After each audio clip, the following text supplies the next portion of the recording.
Shalom to the elect of Israel, to the hopeful elect of Israel. You Hebrew Israelites, you so-called Negroes, Latinos, Native Americans, West Indians, and Haitians. Gotta give all praises and glory to Yahweh, Bahashim Yahushua, the Most High, the Heavenly Father. His Hebrew name is Yahweh, not Yahweh, not Jehovah, not God, not Elohim, not Most High, not Lord, not Yah, not Jah, not Ahaya, not Allah. It's Yahweh. And his only begotten son name in the Hebrew is Yahweh Shah. Not Yahshua, not Yeshua, not Jesus Christos, not Jesus Christ, not Serapis Christos, not Yeshua, not Yehoshua. It's Yahweh Shah. So gotta give all praise and glory to Yahweh, Bahashem, Yahweh Shah, Bahashem, Rekah Kodash. Double honors to the apostles and elders of Great Millstone who teach well, who are the apostles and elders of all of Israel, whether concepted or not. And a sincere salutation to all the occupants pushing this truth and believing this truth throughout the four ends of the earth, the entire world, waking up the hopeful elect. The shalom to the Akwath who are listening and learning, the few sisters who are listening and learning. I'm Isaiah from GMS Atlanta, Camp coming into another lesson in truth, facts, faith, and edification. Another daily edification, Lord willing, this be edifying. Now, title this lesson, this shall be with burning. This shall be with burning and fuel of fire. I have a couple of clips, couple of news clips of Russia is selling, well, has sold India S-400s. Now, I just did a lesson a little while ago, maybe a month or two ago. Russia sold Turkey some S-400s. So, Lord, willing to be edifying. A couple of other clips I have of what's going on between Russia and Ukraine and China. And China going against I think Taiwan. Hey, so what's the Lord is stirring these nations up, man. So let's get into this. Let me pull this first one up. It said China threatens Australia, man. So let's get this. Because the World War III is coming. It will happen. It's prophecy. And it shall be with what? Intercontinental ballistic missiles, which shall be with burning and fuel of fire. So let me turn this volume down.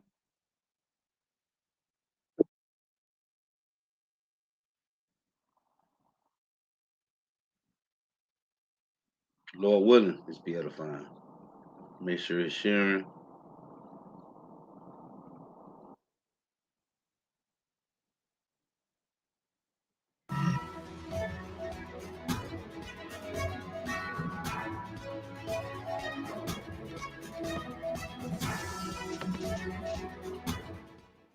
Welcome back to the show, everyone. It's Dina Calmetta here. And for today's news, I do have quite a few headlines I'd like to share with you.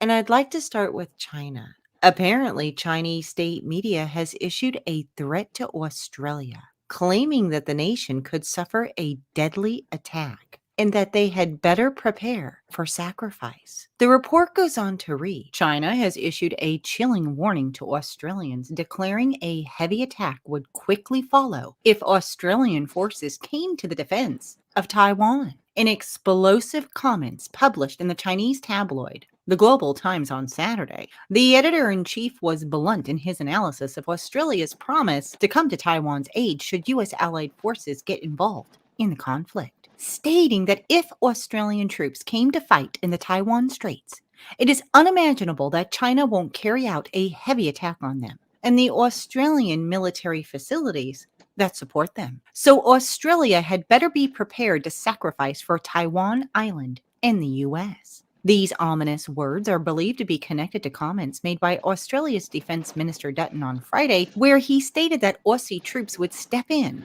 and help the U.S. if Taiwan was attacked by the global superpower.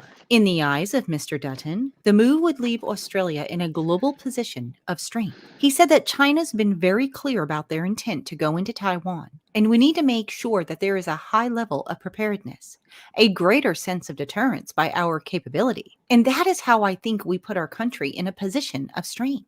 It would be inconceivable that we wouldn't support the U.S. in an action if the U.S. chose to take that action. So as of right now, China is not backing down, and neither is Australia. And I guess we're just going to have to wait and see what happens with the United States. But tensions have definitely skyrocketed. And speaking of which, I would like to move on and get you guys caught up on some headlines that have occurred late last week into the weekend. It has been reported that the White House has warned European allies to prepare for a Russian invasion of Ukraine. The report goes on to read, American intelligence sources have briefed their European counterparts of a possible Kremlin military operation in Ukraine's east to annex territory similar to 2014. But the U.S. has refused to share exactly what intel it has of an imminent attack. But the warning comes after satellite images revealed a buildup of tens of thousands of Russian troops, tanks, and artillery pieces close to the border. Ukraine, which has been fighting a proxy war against Russian-backed separatists, has moved 8,500 or more troops to the border in response. Meanwhile, Lithuania, Latvia, and Estonia have also been warning of the risk of conflict between Belarus, a close ally of Moscow. The EU has accused Belarus of forcing migrants to make illegal crossings into Poland in a cynical attempt to destabilize the bloc using vulnerable people as its weapons. In response, Poland has moved 15,000 troops to the region, a move that is both concerning to Belarus and Russia. And Russia has taken to flying nuclear-capable bombers over Belarus as a show of rival strength. It goes on further to report that Belarus's leader has also threatened to cut off natural gas supplies running from Russia and through his country into Europe, though that threat was angrily slapped down by Moscow late last week. Now, in the meantime, the Ukrainian president has confirmed that there are nearly 100,000 Russian soldiers near Ukraine's border. He said in a video speech last week, I hope that the whole world can now clearly see who really wants peace and who is concentrating nearly 100,000 soldiers at our border. It goes on further to report that the United States has warned Russia against making a serious mistake in Ukraine. Secretary of State Antony Blinken said that he is concerned by unusual Russian activity near the border. He went on to state that we don't have clarity into Moscow's intentions, but we do know its playbook. Our concern is that Russia may make the serious mistake of attempting to rehash what it undertook back in 2014 when it amassed forces along the border, crossed into sovereign Ukrainian territory, and did so claiming falsely that it was provoked. Our commitment to Ukraine's sovereignty, to its independence, to its territorial integrity is ironclad, and the international community will see through any Russian effort to resort its previous tactics. It goes on even further to report that Pentagon spokesman John Kirby said that the movement by Russia was unusual in its size and scope, stating also that we urge Russia to be clear about their intentions and to abide by the Minsk agreements. In the meantime, the Dutch Air Force said its planes, along with those from the RAF, as well as the Belgian and Norwegian Air Forces, intercepted 2 Tu-160 nuclear-capable bombers. An RAF spokesman said that Typhoon fighters were scrambled against unidentified aircraft approaching the UK area of interest. They intercepted and escorted the 2 Russian Tu-160 long-range strategic bomber aircraft, but at no time did the Russian bombers enter UK sovereign airspace. Now, with that said, Russia's defense ministry has complained about what it says is aggressive U.S. military action as Putin's planes have intercepted American jets over international waters. According to military.com,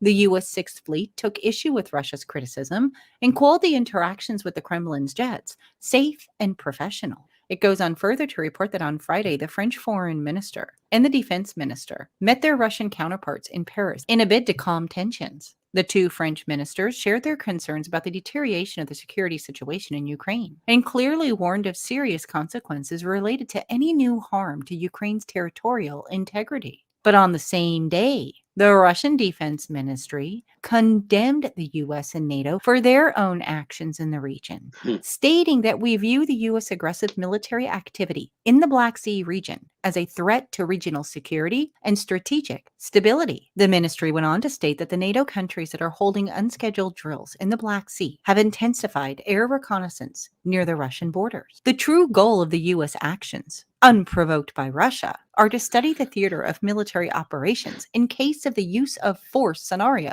in the southeast. The intensity of NATO air reconnaissance near the borders of the Russian Federation in the Black Sea has continued to grow. Moscow said that their radar spotted and tracked 6 NATO reconnaissance planes over the Black Sea in 24 hours. The radars picked up 5 U.S. planes and 1 French. The Russians also noted seeing the U.S. Navy guided missile destroyer Porter, the command ship Mount Whitney, and the tanker John Lenthal. The warships are currently deployed in the southwestern part of the Black Sea. It goes on even further to report that the Russian foreign minister stated that Moscow will respond to the ongoing hostilities by the West in a reciprocal manner. Speaking at a press conference after meeting his French counterpart, he cautioned the West on forthcoming consequences to its unfriendly moves. We affirmed our intention to continue to show an exceptionally restrained approach, not to create problems artificially. But we will, of course, react to the unfriendly steps that the West is taking. It goes on finally to report that Moscow has strongly rejected the allegations of invading Ukraine on Friday, with the Kremlin spokesman Dmitry Peskov saying such headlines are empty and unfounded. This is not the first publication and not the first statement by the U.S. that they are concerned about the movement of our armed forces in Russia. We have repeatedly said that the movement of our armed forces on our own territory should be of no concern to anyone. Russia poses no threat to anyone. So it certainly seems like we have a very angry Russia on our hands. And as far as the invasion of Ukraine goes, only time will tell. And as always, I will continue to keep you updated. And that's prophecies, man. Whether we see it clear or not, it's written in prophecy that World 3 is going to happen, man. And Russia is the main piece in World War 3. It was that Obadiah 1 and 7 talks about all the men that's joined to these devils, man. And through that confederacy, it said have brought them to the border. So it's going to happen. So I'm going to pull this next clip. And that's why, hey, brothers on the edge of their seat for this, man.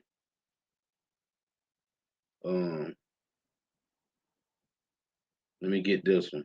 So check this one out. So right now, 2 men are meeting virtually. They need no introduction, and this meeting is long overdue. President Joe Biden and Chinese President Xi Jinping. Now, Biden continuously touts the dozens of hours he's clocked with President Xi when the two were actually vice presidents of their countries. Biden actually says he has spent more time with him than any other world leader. But a lot has happened since they were VPs, and now with these two as presidents, things aren't staying cordial anymore. Continuous trade tensions, a supply chain crisis, human rights allegations, and that's just the beginning. The relationship between Washington and Beijing has been like death by 1,000 cuts. And the one cut that could end it all, Taiwan. But it's not just the US and China. Folks, like the Bengals famously sang, I'm calling it a manic Monday. So let's take a look and let's start right here at home first. The US-Mexico border crisis numbers for September were just released by Border Patrol that show in just 1 year, illegal crossings are up more than 238%. But the US isn't the only one. You have a major border crisis playing out on the Polish-Belarusian border, and it's intensifying by the day. Now, the European wants to add even more to the sanctions they just slapped on Belarus as Polish security forces continue to clash with migrants trying to get into Poland. And then you had a crew from RT France covering the crisis get detained and then released, but ordered to pay a fine. Then you have India entering the world stage, where the country's military told its Supreme Court it plans to bring all its missiles north to the India-China border, where the two are having border tensions there, and India is all about flexing its muscles to China. And then finally, when you thought things maybe could somewhat be talked out between Russia and Ukraine, it's getting worse, between a back and forth of jabs between Russia and Ukraine. And then we came across this tweet by the US Embassy in Kiev. On Sunday, Ukraine got a delivery of 80,000 kilos of ammunition from the United States as part of the $60 million in security assistance directed by President Biden. It's a demonstration of US commitment to the success of a stable, democratic, and free Ukraine. You see how Babylon great? Babylon got their hands in everything, man. They done gave these 80,000 kilos of ammunition, man, to Ukraine, so they can fight with Russia, man. And I was watching earlier the elder Monatizak from New York. He was saying how Ukraine, other than Russia, man, it's the biggest country out there, man. And you got Babylon the Great is funding them with 80,000 kilos of ammunition, man. You tell me World War III finna go down, man. It gotta happen. It's prophecy, man. Now, Democrats and Biden's crew will tell you what a great job he's done and how Republicans have fought them tooth and nail on everything. But the average of polls on Biden's approval ratings tell a different story. Now, start on the left of this chart you'll see here. It's going to be Biden on day one. Biden had a 53% approval rating. Day 150 in the middle of June, it only dropped 2 points. Now, day 299, more than half of the country is not happy with him as president.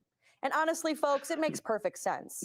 He's fallen short on so many promises he's made during his campaign. And while he calls himself the great negotiator, he managed to negotiate everything he campaigned on out of his newly signed infrastructure bill. And folks, this signing turned into this grand hoopla with the signing ceremony out on the White House lawn with just everyone standing around smiling, while Americans are paying 7% more on food and goods, and while they continue to drive on crappy roads and bridges. But Biden says this bill just goes to show how democracies can deliver more effectively than countries like China. Deliver? Democracies can deliver? Folks, just so you're aware, the American people have been on their hands and knees begging for Congress to get this bill signed since January, when Biden actually promised it. Well, it's been almost a year, but do you see what I see in this? The bill was coincidentally signed hours before President Biden would talk with President Xi. Coincidence? Oh, and if we're talking democracy, I don't actually remember American citizens and I agreeing to send all this money and ammo to Ukraine. Last I checked, Americans after Afghanistan were tired of war and were glad that the U.S. pulled out its troops from Afghanistan. Interesting how now Democrats and Republicans are calling for President Biden to not only send more ammo to the Ukraine, but also now send troops. Well, tonight we are digging into this, so come with us and question more.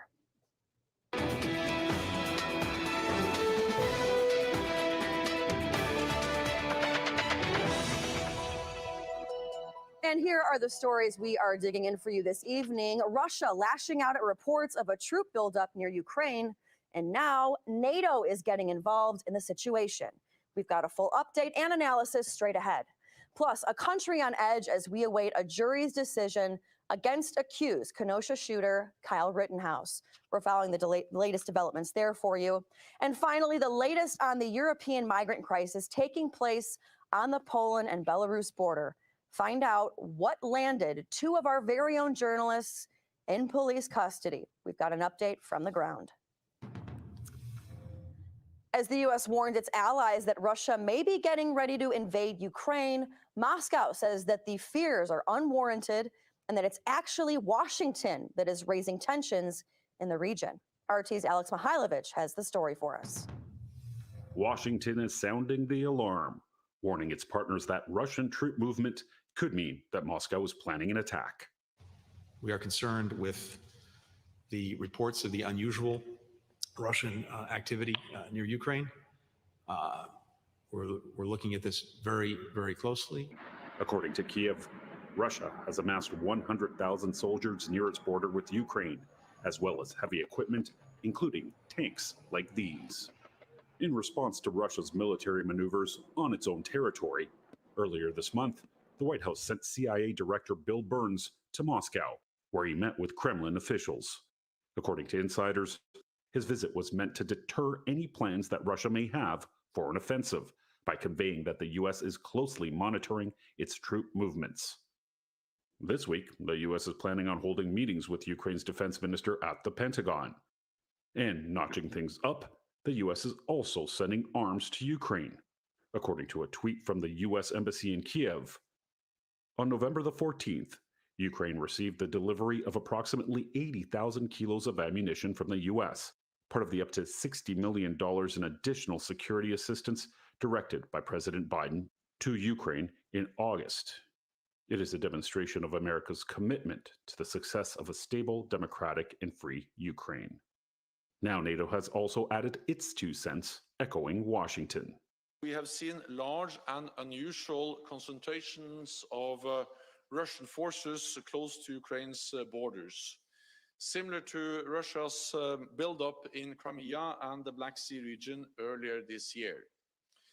NATO remains vigilant. We are monitoring the situation very closely, and we continue to consult among allies and with partners such as Ukraine and the European Union.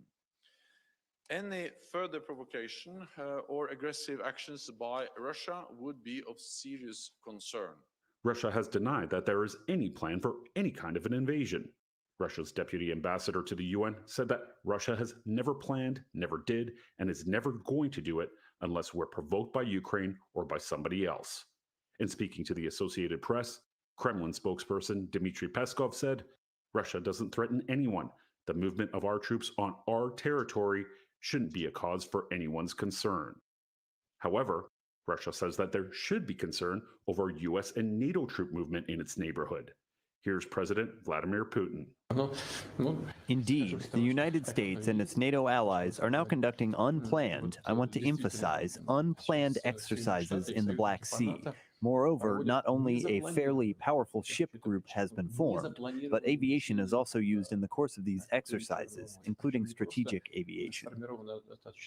While the US and friends are pointing fingers at Russia, Russia says that it is Washington that is escalating tensions by deploying ships like these in the Black Sea near Russia's territory.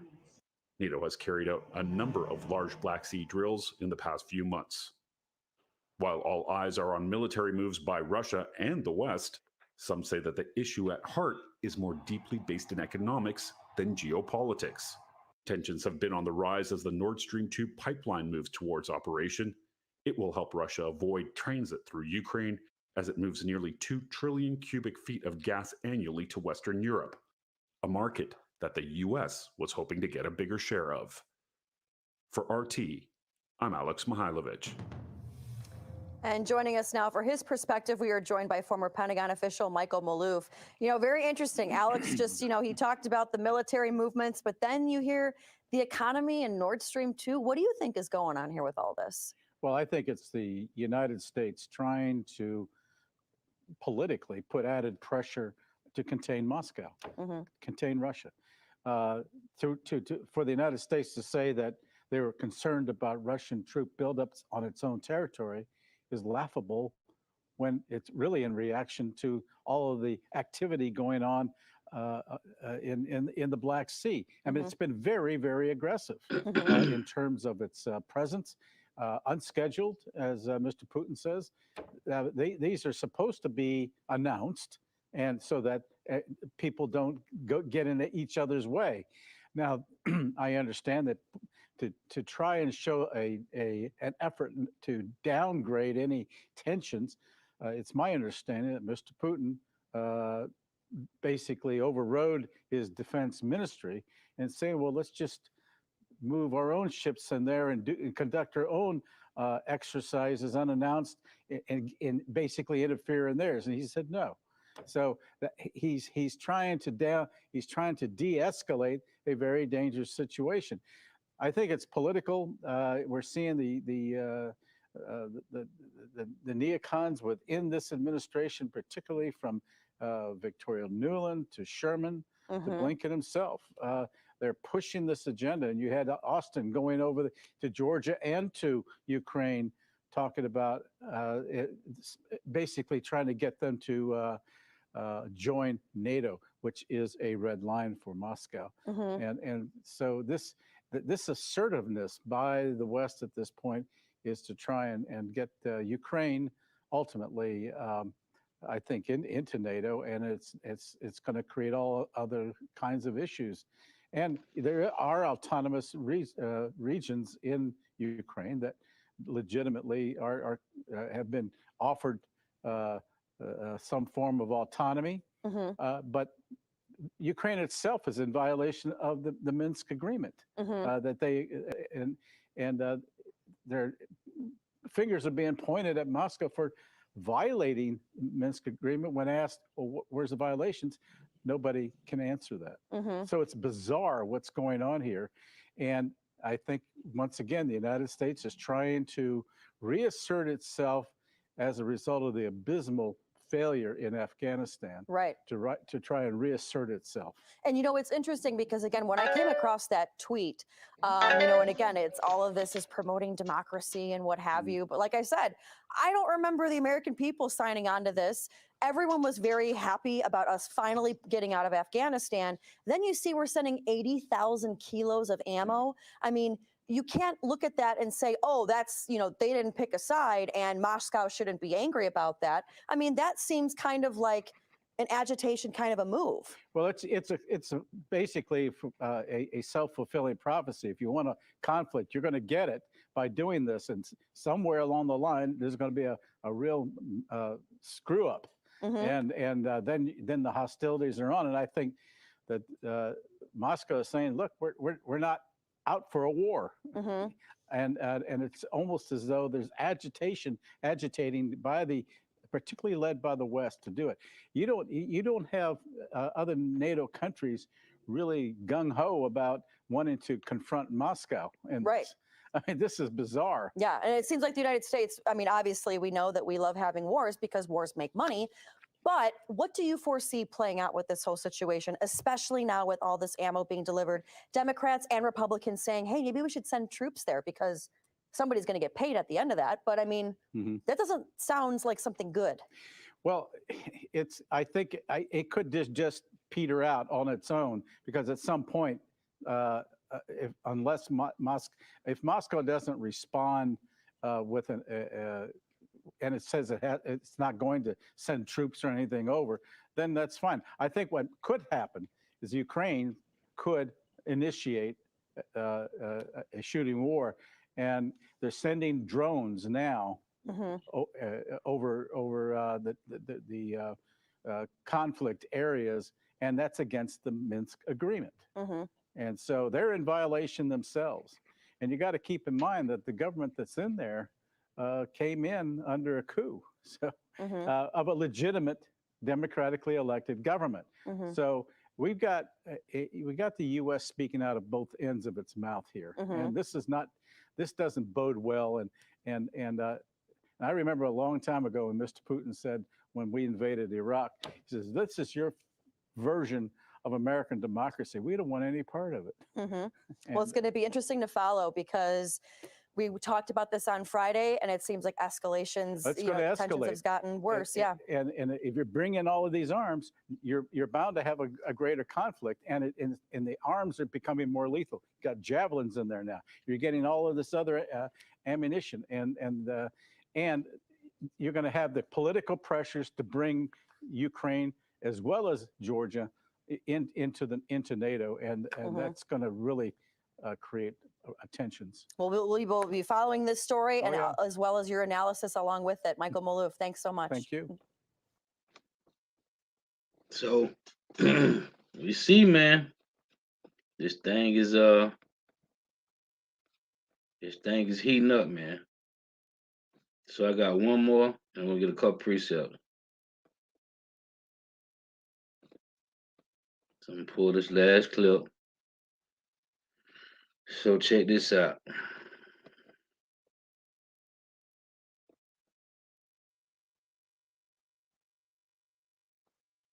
Moving on, according to Russian state-owned news agency Sputnik, Russia has started delivering the S-400 surface-to-air missile systems to India. Deliveries are going as planned. India. So like, let me play that back. That's kind of a little loud. I got my volume on 15. When you use StreamYard, it'll echo. So let me turn it down a little bit. She kind of yelling. Moving on, according to Russian state-owned news agency Sputnik, Russia has started delivering the S-400 surface-to-air missile systems to India. Deliveries are going as planned. India had signed a $5 billion deal with Russia in October 2018 to buy 5 units of the air defense missile system. India made the first tranche of the payment by around $800 million to Russia in 2019. A group of 100 Indian Army personnel was sent to Russia earlier this year to begin training on how to operate the system. The S-400 is known as Russia's most advanced long-range surface-to-air missile defense system. It is a complex air defense missile system consisting of radars, control systems, and different types of missiles. It was developed in the 1990s by Russia and has been in service with the Russian armed forces since 2007. The air defense system is equipped with targeting systems, multifunction radar, autonomous detection, anti-aircraft missile systems, and a command and control center. It is capable of engaging aerial targets, including aircraft, unmanned aerial vehicles, ballistic and cruise missiles within the range of 400 kilometers at an altitude of up to 30 kilometers. It can also fire 3 types of missiles to create a layered defense. The system is said to be able to simultaneously engage 36 targets. The radar can reportedly detect and track aircraft, missile, drones, ballistic rockets within the distance of 600 kilometers.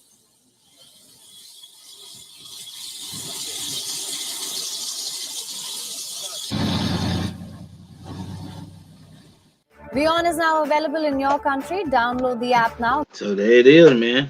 Putin. Now he was just selling. Let me see if I can pull this up. He was just selling. No, it really hurts. He was just selling. He just sold S-400 missiles to Turkey, man.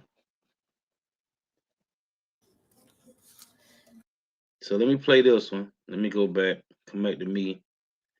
I just found another clip. Real quick, I want to play this. This is another clip I just seen.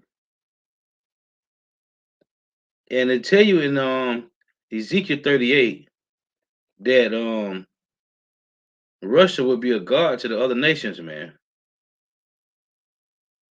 So let's play this one.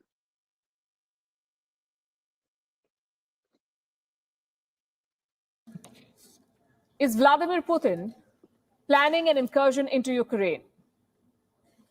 We ask this because there's panic in Kiev. The threat is a familiar one, but the scale this time is massive.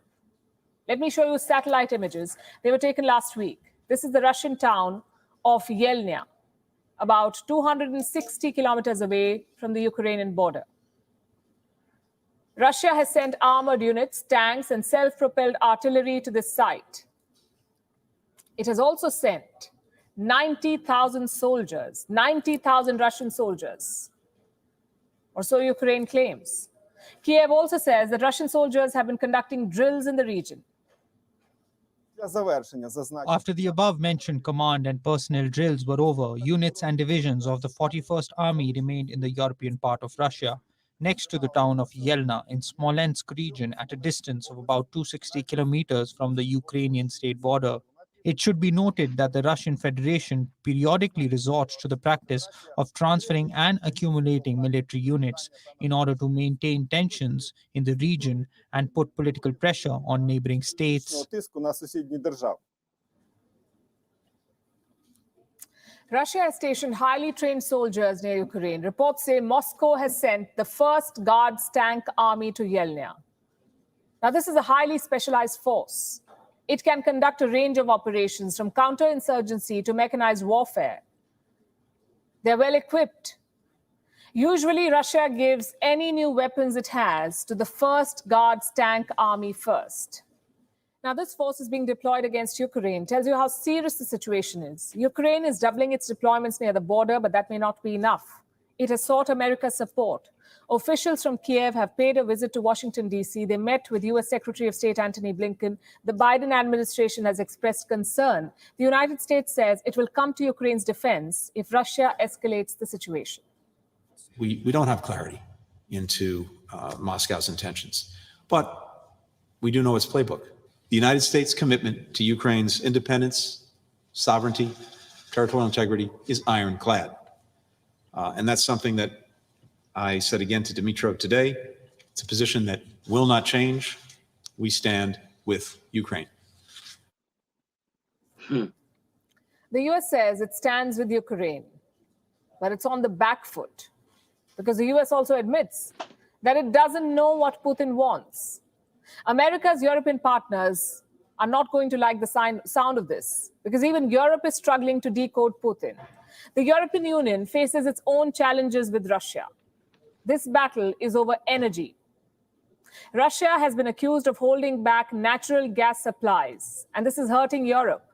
Russia is Europe's main supplier. The region gets over 30% of its gas from Russia. Already, gas prices are at a record high. Prices have shot up by a whopping 400%. The demand is high, the inventories are low, and winter is coming. Europe may not have enough supplies for the season. In the month of August, Russia began pumping less gas to Europe. No one knows why, but many speculate this is about the Nord Stream 2 project. Nord Stream 2 is a proposed gas pipeline between Germany and Russia. It is being held up mainly because of opposition from the US. So Russia is punishing Europe by curbing gas supplies to the region. Now, the deployments at the Ukraine border and the move to curb Europe's energy supplies are not isolated issues. Vladimir Putin is essentially and clearly testing the West. Why is he doing this? The Russian president likes to keep his cards close to his chest. He has made similar moves in the past. He's exposing the vulnerabilities of the West. So far, Putin has managed to stay 2 steps ahead. But a migrant situation in Poland could undo his plans if it spins out of control. WION is now available in your... Now, look. That's the spirit, man. I got one more clip. Salakia. I just saw this one too. Now, this is what China's saying. Salakia first. Let me get this infomercial out of here. Bear with me for a second.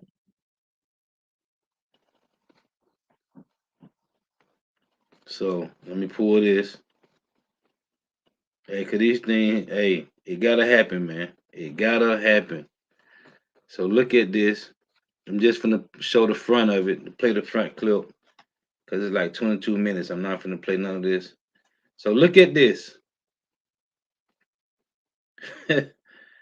It's a prepare for Armageddon, China's warning to the world. Prepare for Armageddon. I ain't never seen this. Let me play some of this. The message coming out of China is getting louder by the day. It doesn't like other countries, especially Australia, ganging up and meddling in its affairs. As we know, Beijing is currently doing its best to punish us economically. But in the last few days, President Xi Jinping has also ratcheted up the rhetoric by warning of the perils of a new Cold War. A loose translation is, if we don't stop poking the panda, we'll face serious consequences. Hey, he said poking the panda. Hey, well, when you watch what's been going on, I did a lesson a while ago about them poking the bear, man. Right? Russia.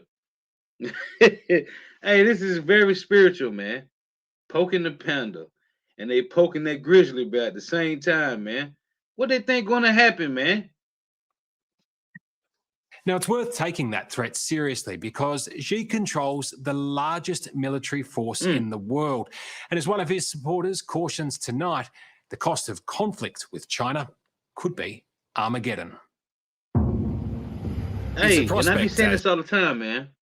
Right? These nations, they tired of this bully, man. And what happened to a bully over time? Well, a bully get after a while, man. You got people at school, man. They get tired of this bully, man, taking their lunch money. Eventually, these people, the same ones that get their lunch money took every day, they come together, man. They figure out a strategy how to get rid of the bully, man. And that just logic analogy, man. So what you think gonna happen? These nations is coming together, man. As it said in Obadiah 1:7, all the men of that confederacy have brought thee even to the border. So these nations are gonna get together, man. It's prophecy. It's gonna happen. Though we see they go back and forth, right? What did it tell you in Revelation 17, man? It said, with the 10 horns upon the beast, these shall hate the whore, man. It's going to happen, man. This is how the Lord move these chess pieces strategically, man. This is how he played chess. terrifying as it is unthinkable. A military showdown between two nuclear-armed superpowers, the United States and China. A conflict that could reshape the world order. Babylon the Great Is Australia man. vulnerable at the moment? Australia is monstrously vulnerable at the moment. We have this naive faith that American military power is infinite, and it's not. Tonight, leading minds on the looming war with China. It's going to be waged on an economic front. It's going to be waged on a social affairs front. They're going to come at us all ways. How likely is it? How prepared are we? And at what cost for us and the world? Use all your imagination. Think about all the nightmares you can think of. And what will happen will be 10 times more than your worst nightmare. You are talking about the possibility of Armageddon.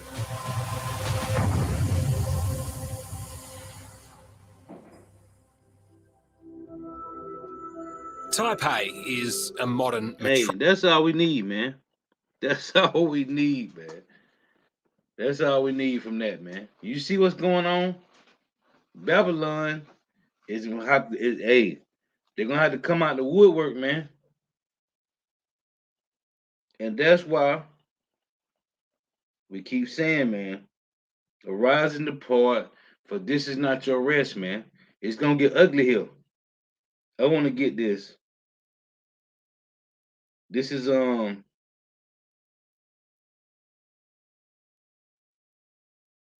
as I was reading earlier, this is Hebrews 13 and 14. It reads, For here have we no continuing city, but we seek one to come, man. This place is finna be destroyed, man. With intercontinental ballistic missiles, man. And we don't want to be nowhere around this place, man. That's why we gotta repent, man, and turn back to Yahweh Shem Shai. Because if we don't, we will be destroyed, man. This is Isaiah chapter 9 and 5. For every battle of the warriors with confused noise and garments rolled in blood. But this shall be with burning and fuel of fire. From what? These missiles, man. This is Revelations chapter 9 and 12. One woe is past, and behold, there'll come 2 woes, one hereafter. Revelation 11:14. The second woe is past, and behold, the third woe cometh quickly. This is what about to go down. This is about to go down, man. This is Revelations chapter 9 and verse 16. And the number of the army of the horsemen were 200,000, and I heard the number of them. And thus I saw the horses in the vision, and them that sat on them having breastplates of fire, and of jacinth and brimstone, and the heads of the horses were as the heads of lions, meaning the warheads, and out of their mouths issue fire and smoke and brimstone. By these 3 were the third part of men killed, by the fire, and by the smoke, and by the brimstone. which issue out of their mouths. For their power is in their mouth and in their tails, because the missiles get propelled. For their tails were like unto serpents, the smoke trail that the missiles leave behind, and had heads, and with them they do hurt. This is this is Joel chapter 2 and verse 3. It reads, a fire devoureth before them, and behind them a flame burneth. A fire devoureth before them, and behind them a flame burneth. What's these? What is this? Missiles, man. It say the land is as the Garden of Eden before them, and behind them a desolate wilderness. It was beautiful. It was nice before the missiles hit, allegedly, which the earth is all destroyed anyway. And behind them a desolate wilderness. Yeah, and nothing shall escape them. So before the missiles hit, it looked like it was okay. It looked like Babylon the Great was going to get back. It was going to go back to normal. It looked like that. But once the missiles hit, it said what? And behind them a desolate wilderness. Yeah, and nothing shall escape them. The appearance of them, this is the same vision. Joel and John the Revelator saw the same vision of the missiles. They described it both the same way. They say the appearance of them is as the appearance of horses and as horsemen. Oh, so like, let me turn this volume back up.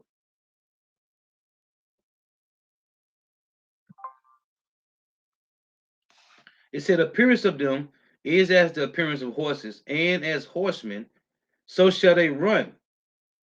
That's what, matter of fact, let's read it. John said the same thing, man. It's Revelation 9 and 16. It said, and the number of the army of the horsemen were 200,000, and I heard the number of them. And thus I saw the horses in the vision, and them that sat on them. You see, Joel and John saw the same vision of the missiles, man. So back in Joel 2, he say, the appearance of them is as the appearance of horses, and as horsemen, so shall they run. Like the northern chariots on the top of mountains, shall they leap. Horses don't leap, man. Like the noise of a flame of a fire that devoureth the stubble, as a strong people set in battle array. As I read in Isaiah 9 and 5. It said what? Let's read that again. Yeah, all these precepts go together, man. Because they're talking about World War III. It say, for every battle the warrior is with confused noise and garments rolled in blood. So Joel 2 said what? As a strong people set in battle array, man. It say, for every battle of the warrior is with confused noise. When you watch movies like Troy, it's other movies, you can watch how they fought on both sides of the battlefield, and they charged out at each other, man, with shields, swords, spears, daggers, and they clashed, right? It said, for every battle the warrior with confused noise and garments rolled in blood, but this shall be with burning and fuel of fire. Back in Joel 2, in verse 5, it say, like the noise of chariots on the top of mountains shall they leap, like the noise of a flame of fire that devours the stubble, as a strong people set in battle array. Before their face, the people shall be much pain, all faces shall gather blackness. And that's why I say, every man with his hand upon his loin, these mighty men, they shall run like mighty men. You see, it's not talking about mighty men, it's talking about the Muslims said they shall run like mighty men, but at a mark speed. They shall run like mighty men, they shall climb the wall like men of war. And they shall march every one of his ways, and they shall not break their ranks. Right? These missiles, neither shall one thrust another. You see, they shall walk every one in his path, and when they fall upon the sword, they shall not be wounded. They shall run to and fro in the city, they shall run upon the wall, they shall climb up upon the houses. They shall enter in at the windows like a thief. Hey, that smoke, that vacuum seal from the missiles, the earth shall quake before them. The heavens shall tremble, the sun and the moon shall be dark, and the stars shall withdraw their shining from the mushroom clouds, and the Lord shall utter his voice before his army. When you watch when they drop these missiles on Hiroshima, these atomic bomb, Fat Man and Little Boy on Hiroshima and Nagasaki, you can see the mushroom clouds, man. It was dark for a long time, man. It say, and the Lord shall utter his voice before his army, for his camp is very great, for he is strong that executeth his word.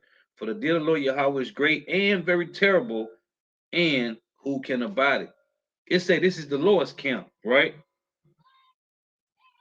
When you go to Isaiah 54:16 and reads this, behold, I have created the smith that bloweth the coals in the fire, and that bringeth forth an instrument for his works, and I have created a waster to destroy. So this is the Lord's camp, man. This is Jeremiah 50. And let me get this. It's Jeremiah 50 and 25. The Lord, Yahweh Shema Shai, have opened his armory and have brought forth the weapons of his indignation, for this is the work of the Lord Yahweh, power of hosts, in the land of the Chaldeans. So the Lord's camp is his missiles, man. He said he created them. For what? World War III, man. World War III. This is Isaiah 13:5. It reads, they come from a far country, from the end of heaven, even the Lord Yahweh, and the weapons of his indignation to destroy the whole land. And that's why we gotta repent, man, and turn back to Yahweh Shema Shai. Because there's gonna be nothing left in Babylon the Great, man. There's gonna be nothing left here, man. And we don't have no continuous city. We are pilgrims on the earth, man. We are pilgrims on the earth, man, seeking a city to come. And if you're not one of these hopefully elect men, Lord willing, we be up that number, man. We're gonna die here, man, with grievous death. Most people ain't even gonna make it to the missiles, man. The missiles is a special judgment for you, man. If you happen to make it to the missiles, that's a special judgment for you, man. The Lord is showing mercy through death by famine and the sword and teeth of wild beasts. If you can imagine getting ripped up by some animals, man, that's still mercy, man. That's still mercy. That's how cold Yahweh Shema Shai is, man. But to be left to catch a missile, man, that's heavy, man. And he said the sword is sharpened and furbished, man, that it may glitter with blood, man. This is Isaiah chapter 9 and verse. It's Isaiah 9:18.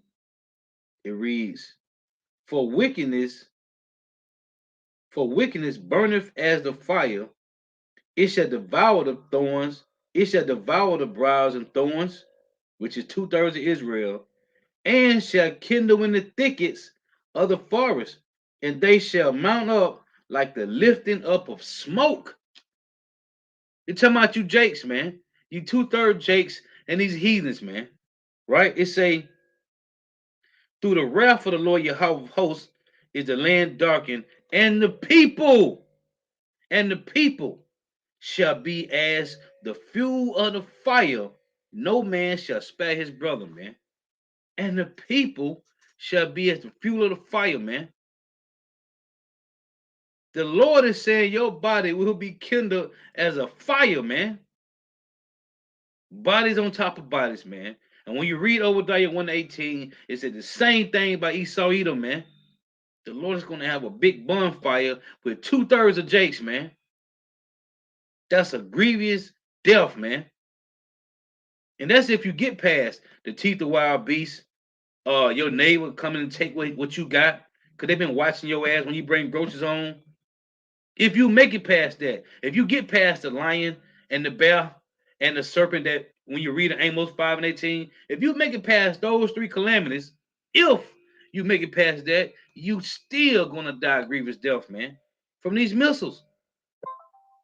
4 times the Lord said, man.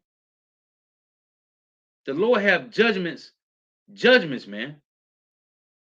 This is the same guy, the same power that these devils in the church say he's all love, man. Again, it say, through the wrath of the Lord Yahweh of hosts is the land darkened. Through what?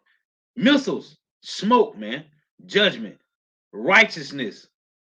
It saying the people shall be as the fuel of the fire, no man shall spare his brother. The time that's coming, man. Some serious times, man. This is Jeremiah 25 and 33. It reads, and the slain of the Lord Yahweh shall be at that day from one end of the earth even unto the other end of the earth. They shall not be lamented, neither gathered, nor buried. They shall be but dung upon the ground, man. Judgment, man. The water out. Brother, put it up. This is Kazak Ben Yahweh, Amos 5 and 18.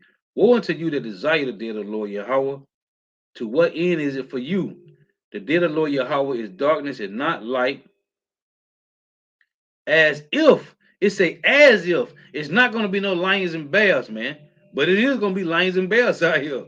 As if a man did flee from a lion and a bear met him, or went into the house and leaned his hands on the wall and a serpent bit him. That means you're going to run from one calamity to another one. And when you read in 2nd Ezra, matter of fact, let's get that. Let me read this. Verse 20 reads, should not the day of the Lord Yahweh be darkness and not light, even very dark, and no brightness in it? Right? So when you get 2nd Ezra, let's get this. This is 2nd Ezra 16 and 22. It reads, for many of them that dwell upon earth shall perish of famine, and the other that escape the hunger shall the sword destroy. You see? So if you escape hunger, the sword is going to destroy you. Well, listen how it reverses in Lamentation. Listen to this. Lamentations 4 and 9. Now, 2nd Ezra 16 and 22 just said, if you escape hunger, the sword shall slay you. Well, it's better to die by the sword than to die by hunger, man. This is Lamentations 4 and 9. They that be slain with the sword are better than they that be slain with hunger. For these pound away, stricken through, for once of the fruits of the field, man. So it's better to get put to death by getting shot, man, than to sit and to die by famine, man. So either or, man, if you're running from the bear, if you're running from a lion and the bear meets you, hey, you ain't getting away from no lion, man. Not a hungry lion. What the Lord say? Let me get this. 2nd Ezra 16. We were reading this at camp. It say this 2nd Ezra 16. Matter of fact, in verse 3, it say, a sword is sent upon you, and who may turn it back?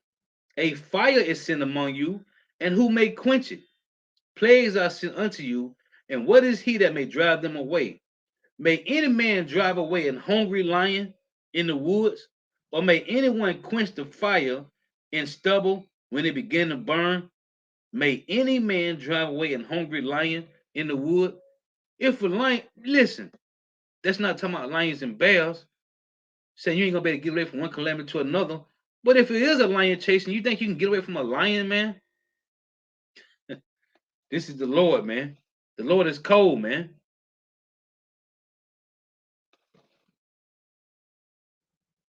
This is Adam Knight put up Job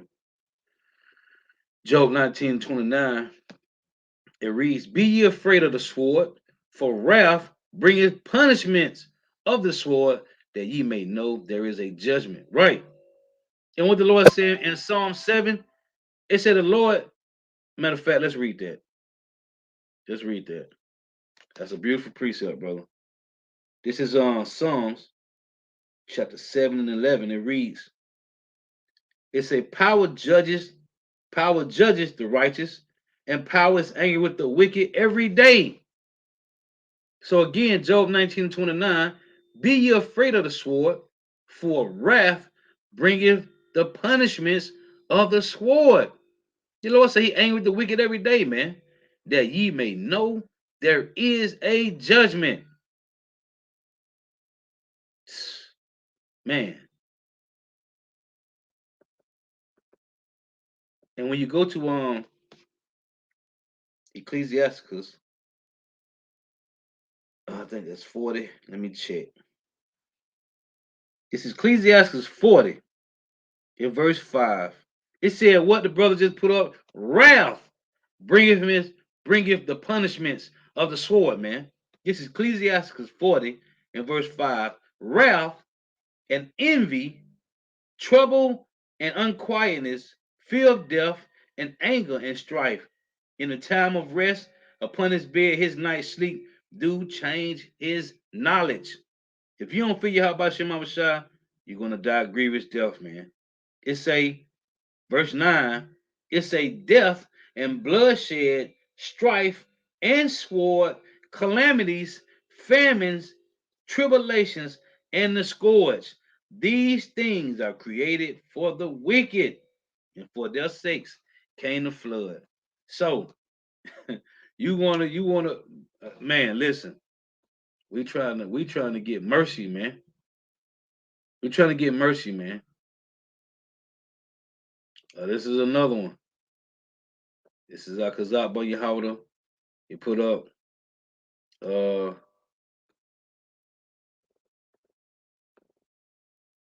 Ecclesiastes 39 and 28. It reads, there be spirits that are created for vengeance, which in their fury lay on sore strokes. In the time of destruction, they pour out their force. They pour out their force. It say, and appease the wrath of him that made them. So like, let me get rid of this.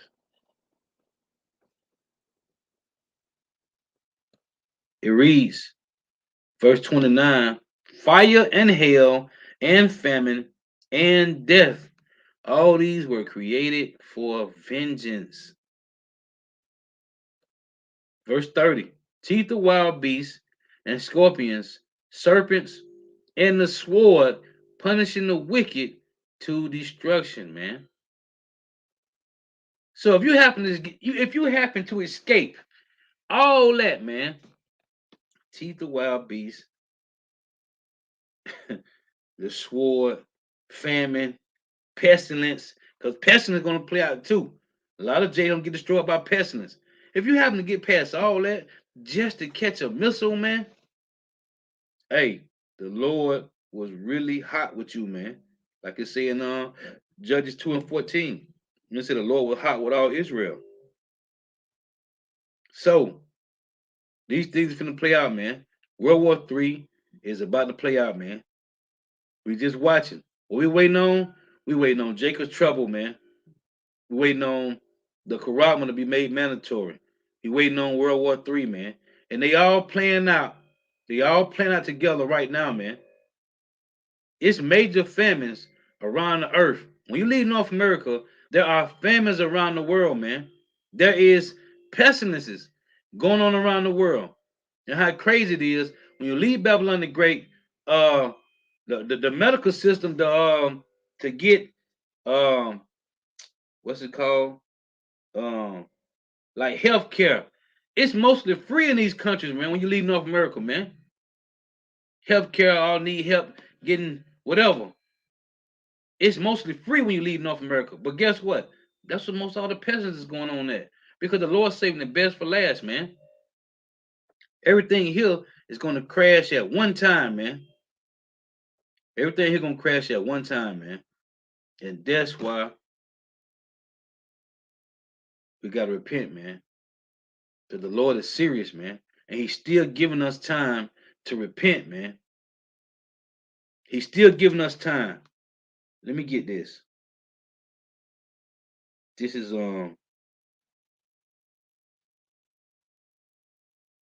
Isaiah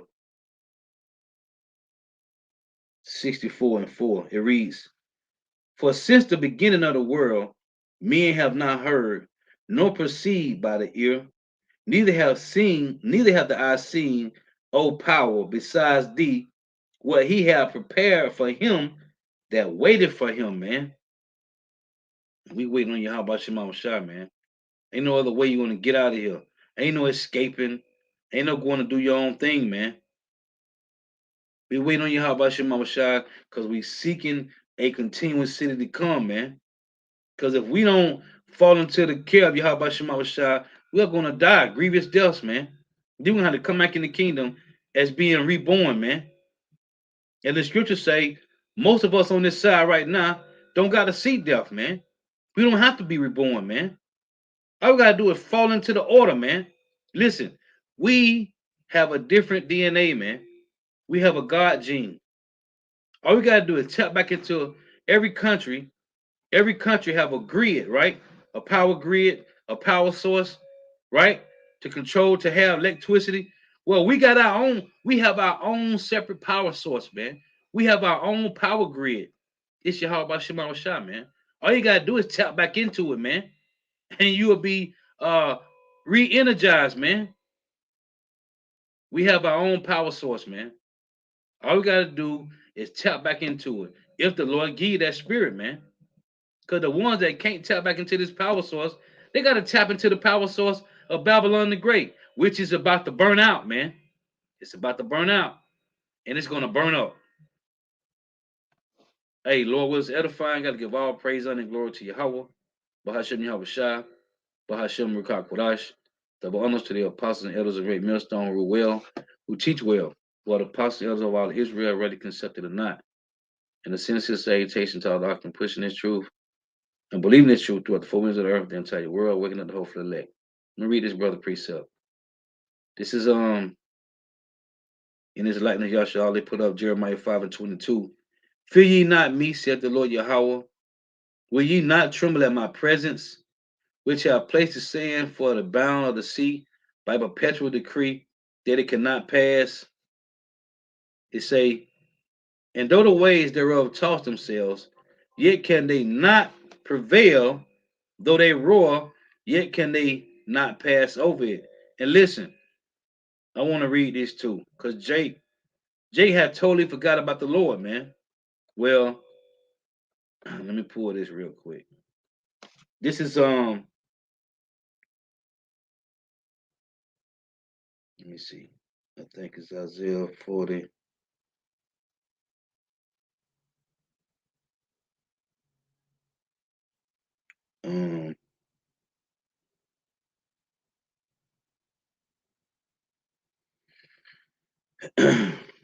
Salakia, bear with me for a moment.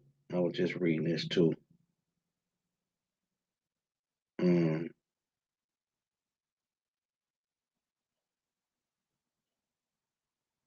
think it's Isaiah 41.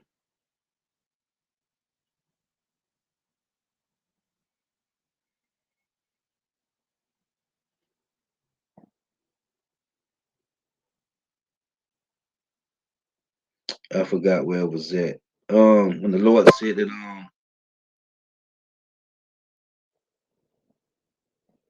man, let me read this one in Jeremiah. This is Jeremiah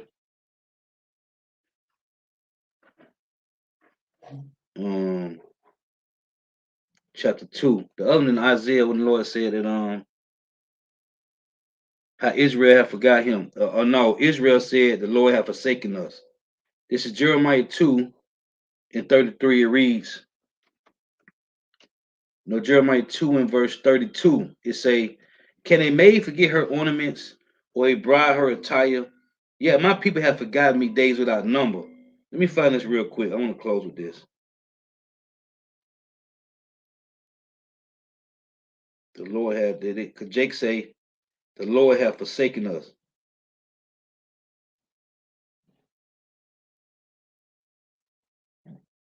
Let me see.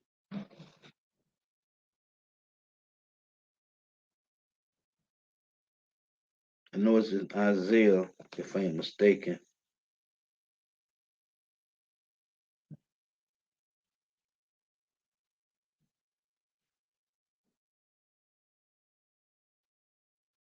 Okay, Isaiah 49. That's what I was 41. This Isaiah 49 and 14, and it reads, but Zion said, the Lord hath forsaken me, and my Lord hath forgotten me. Verse 15, can a woman forget her sucking child, that she should not have compassion on the son of her womb? Yeah, they may forget, yet will I not forget thee. So, Jake, and as I want to read the precept, Jeremiah 2 and 32, it reads, can a maid forget her ornaments, or a bride her attire? Yeah, my people have forgotten me days without number. So the reason I'm reading this is to say this. This is Hosea 5 and 14. For I will be unto Ephraim as a lion to devour, and as a young lion to the house of Judah. I will tear and go away. I will take away, and none shall rescue him. I will go and return to my place till they acknowledge their offense and seek my face. In their affliction they will seek me early. So the Lord gave us mercy. He gave us grace to seek his face, man. He put the spirit on you. He gave you the spirit to return, man. All of Israel don't have this, man. So the point I was making is, hey, repent. The kingdom of heaven is at hand, man. Hey, so thank you for tuning in. May Yahweh Shema shall continue to bless you in your houses. Stay prayed up. Till next time, I say shalom. Wa abba.